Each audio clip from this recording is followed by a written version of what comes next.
Hi, Stuart Baker here from Western Race Dartmouth Cricket Club. Welcome to our first YouTube video. What we're going to do today is look at how to buy the right cricket bat for your son or daughter. We're at Cicada Sports. I'm with Andy Owen. And what we're going to do is just look at what makes the correct choice of cricket bat for your son or daughter. Getting the right weight, the right size, because often what we find is that when a parent brings their son or daughter to our winter nets or just at the start of the season, they've very proudly got a nice shiny bat and they say, "What do you think, coach?" And sometimes we have to sort of say, well, actually that bat's a bit too heavy or a bit too big for their respective sizes. Obviously there's a number of things to bear in mind, one of them being obviously that the child needs to be able to play cross bat shots when they first start the game. If the bat's too big or too heavy, they're not going to be able to do that and they're going to stop scoring runs in what should be their favourite area. So with Andy's expertise, we're going to have a look at what makes the right bat, how to correctly size it and how to get the right weight. Right, Andy, so if we came to you to buy a bat today, what advice would you be giving us as coaches or as parents? Well, the thing is not to look for a specific brand as such. The key is actually to get a bat that is the right size and weight, not too heavy, so the kids are able to pick the bat up and control it.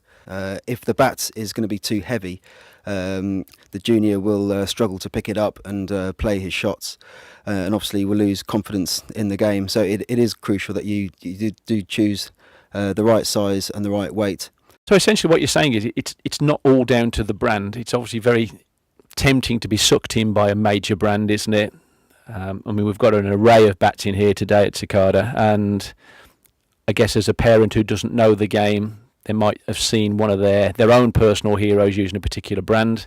I know as I was a junior, I was adamant that I wanted a certain brand. So it's really more down to the actual piece of wood itself and what it will do for the child. You know, every bat is different. All bats weigh different weights, and it's just you need to spend a bit of time going through picking up bats and seeing whether the junior is able to control it. So I mean, if we could just look at this one, for instance, when you're looking at a bat, you need to look at the face of it and the grains going across, and also if you can get hold of a ball and just tap it up, you can always tell if the performance of the bat is good. That's interesting, because what we do see there is obviously that ball has sprung quite nicely off the bat, and I know from experience when I do that bat tap with some of the bats that the parents give to me to test out, that you get that dull thud, the ball doesn't ping off the bat, and you know straight away that bat isn't suitable for hardball cricket. And that's one of the considerations is, are you buying a bat for hardball cricket? Because if the child is a decent cricketer, even at under 10s and under 11s, they'll play possibly district cricket and use a hard ball. If they're just playing in the club with a tennis ball or a wind ball, then with the best will in the world, they don't need a top of the range bat, do they? No, they don't. But it is key to spend a bit of time sort of looking through bats. Because the better bat you get, you know, it's going to help you out in the long run, and it's not just you know, the cheapest bat. If you do spend a little bit more money on it, invariably you'll get a better bat. But it is spending the time and looking for a good one. So you mentioned there the grain of the bat. How important is the grain in terms of bat selection? I wouldn't really concentrate too much on that. I mean, in the past, guys have said that 8 to 12 grains going across the bat in a reasonable straight line is good, but I would really concentrate on how it actually performs and how the ball actually taps up on it. I know some bats that look, you know, horrendous but play really well, and other bats which look good but don't perform well. So it's really how it feels to you, and it's a very individual sort of personal choice. In terms of sizing a bat, first off, obviously it is important. We've already mentioned that. So how do we know what the right size bat is, and why is that important?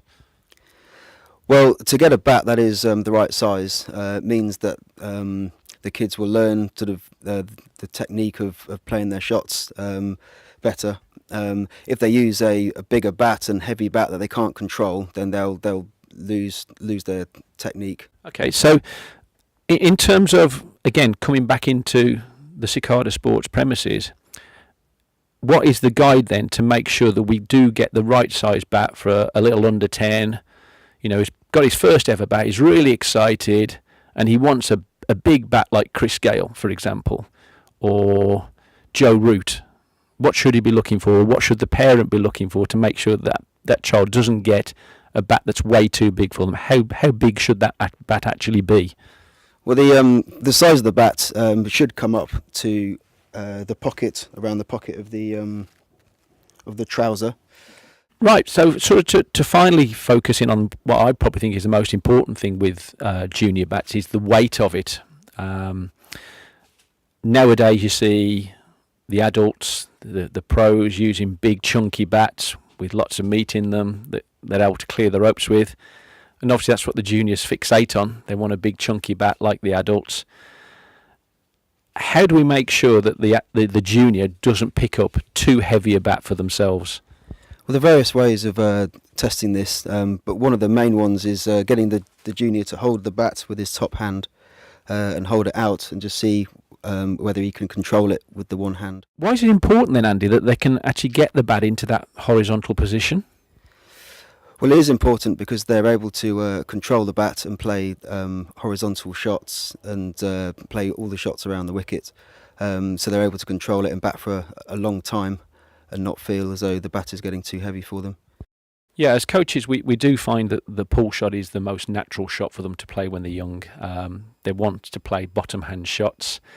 They haven't quite yet developed the technique to hit the ball straight down the ground properly, and they also haven't got the power. So having the right bat that enables them to play the pull shot should, in an ideal world, give them the more opportunity to hit boundaries.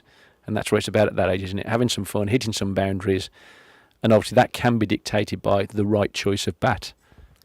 Yeah, I mean, choosing the right size and the right weight is absolutely crucial. So just to wrap this up, thank you very much to Andy Owen and to Cicada Sports. Hope you found the reviews.